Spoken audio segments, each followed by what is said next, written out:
Okay, let's talk for a minute about finishing the inside bottom of a hollow form. I've got a simulated hollow form here that I've taken the top off of so that we can see inside there. And what I've done is I've done the sidewall down almost to where the bottom is, and the drill hole that I initially started with is gone. So the inside of that bottom is all rough and bumpy in there from when I was hogging off earlier and measuring the sidewall.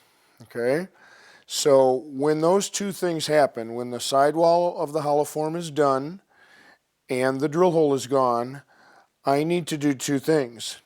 And the first thing is that I'm going to get the cutter cutting dead on the center line. That nub in the middle is a nightmare for handheld tools when you're trying to cut that bottom. It fights you, and it's really difficult. And with the stabilized captured platform type system, that is no longer a problem as long as we can get right dead on the center line.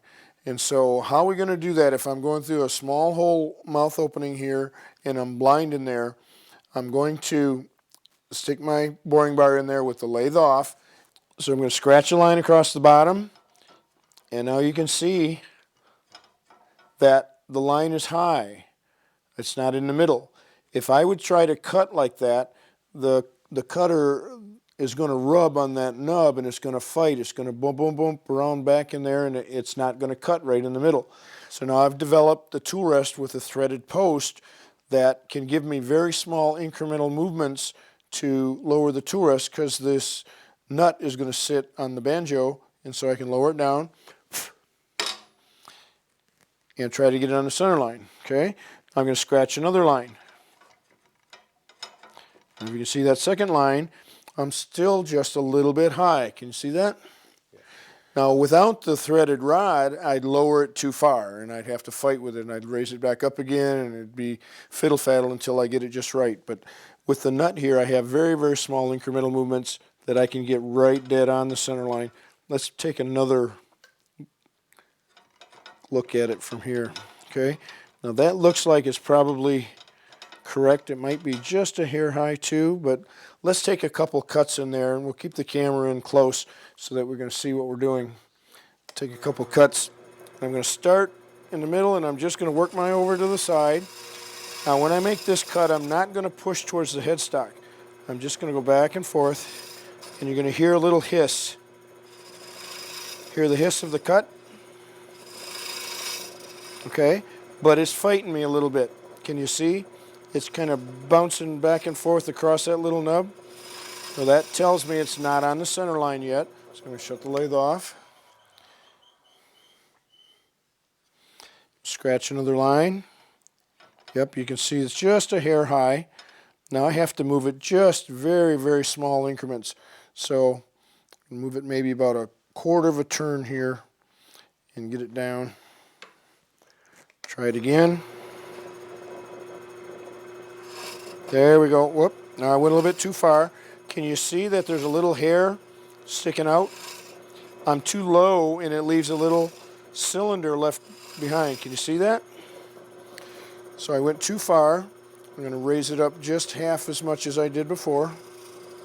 Now I should be right dead on the center line. There I am. All right. So now I'm going to come across. Now, in real life, though, we're not going to be able to see like the camera is seeing.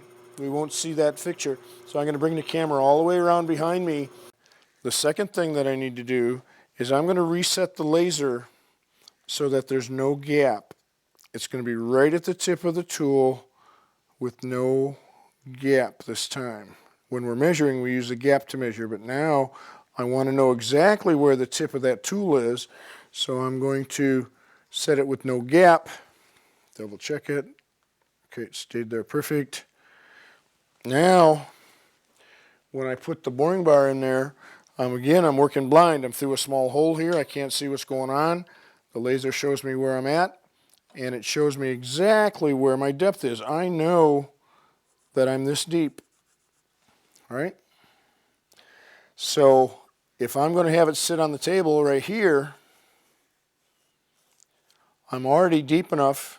I don't want to go any further. I could go just a hair further and make that thin walled bottom, but I'm already as deep as I want to go. So now I'm going to watch the laser on the waste wood, and I come across here and watch what happens. Can you see the shape of the inside of the bottom? I can't see that through the small hole. Can you see the shape? All right, so my shape inside is doing one of these numbers, right? I know because the laser's set with no gap. I can just watch the laser. So I'm going to just clean that up. I'm going to take that hump off of there. This is done in the middle, and the sidewall is done. All I need to do is just extrapolate the two areas and clean that up. There's the hump. Get the hump off.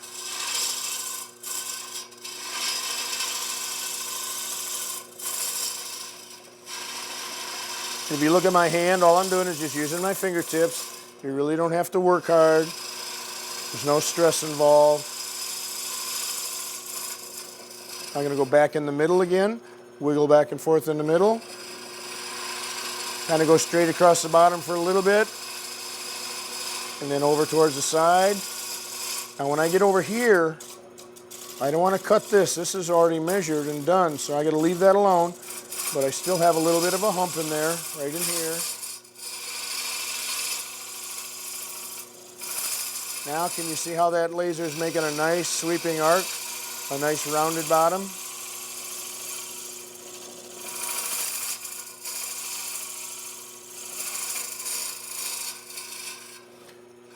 And that little middle nub is going to go away. It's not going to be an issue as long as we can get right dead on the center line. Okay, and now I'd get down and I'd shine a light through my hole, and no nub in the bottom, and I have it the right depth because I've set the laser with no gap. I know the depth of my bottom, I know the shape of my bottom. There's no other tool in the world that you can measure and see through the waste block area like you can the laser. So getting that nub out of the middle is a piece of cake, and then you clean up the bottom, and if somebody looks in there, it'll be nice and a uniform arc of a shape in there. You can do whatever you want. You can come straight across the bottom and up the side. You can make it rounded. You can make it anything you want because you're in complete control.